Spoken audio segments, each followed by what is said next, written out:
Hello, hi. என்ன தெரியுமா, ஒன்று சொல்லுவாங்கள்ல,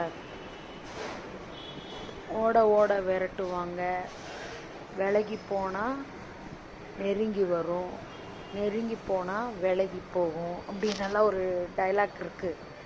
ஆனால் அதெல்லாம் உண்மை. அதைய கொஞ்சம் இப்படி மாற்றி போடுங்க. பணம் இருந்தால் விலகி போனாலும் சொந்தங்கள் நெருங்கி நெருங்கி வருவாங்க. அதே பணம் காசு இல்லைன்னா நம்ம பக்கத்தில் போக மாட்டோம், அவங்களே விலகி ஓடிடுவாங்க. எல்லா வீட்லேயும் பெற்றவங்க என்ன வச்சுருக்காங்களோ அதை வச்சு தான் அவங்களுக்கு மரியாதை. இப்போது எங்கள் பக்கத்து வீட்டில் ஒரு குடும்பம் இருக்குது. அவங்க கொஞ்சம் கஷ்டப்படுற குடும்பம், நம்மளை மாதிரி தான். இருந்தாலும் ஒரு வயசான அம்மா, அவங்க பையன், மருமக எல்லோரும் இருக்காங்க. அந்த அம்மாவுக்கு ஒரு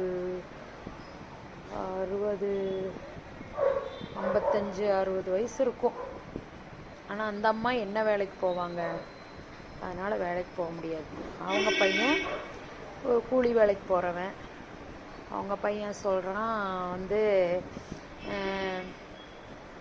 நீ பாட்டுக்கு இப்படி சாப்பிட்டு சாப்பிட்டு தூங்கி எந்திரிக்கிற, நான் ஒருத்தனே கஷ்டப்படணுமா? நீ உனக்கு முடிஞ்ச வேலை ஏதாச்சும் ஒரு வேலைக்கு போ. 70 வயசு 80 வயசு ஆளுகள்லாம் வேலைக்கு போகிறாங்க, உனக்கு என்ன வயசாச்சு? இப்படி 55-60 வயசு அம்மாவை பார்த்து அந்த பையன் கேட்குறான். அப்போ அந்த அம்மா, ஏண்டா நான் போனால் யாரா வேலை தருவான்னு கேட்குறாங்க. நான் வாங்கி தரேன் உனக்கு வேலைக்குன்னு சொல்லி ஒரு பக்கம் போய் சேர்த்துறான். அந்த அம்மா அங்கே வேலை செய்யுது. இருந்தாலும் அந்த அம்மானால் உட்காந்து செய்கிற வேலை தான். அந்த வேலையில் அந்த அம்மானால் உட்காந்து வேலை செய்ய முடிய மாட்டேங்குது. இடுப்பு வலிக்குது, எல்லாம் வலிக்குது. இவன் ஒரு வீடு எடுத்தால் அந்த வீட்டுக்கு வாடகை பாதி அந்த அம்மா கொடுக்கணும், மீதி அந்த பையன் கொடுக்குறேன் அப்படின்னு சொல்கிறான். இது எதுக்கு சொல்கிறேன்னா, அவங்க எதையுமே சேர்த்தி வைக்கல, அவங்க பேரில் எதுவுமே இல்லை. அதனால் அவங்க அந்த இதுலேயும் கஷ்டப்பட்டு தான் சாப்பிடணும். அந்த மாதிரி ஒரு இது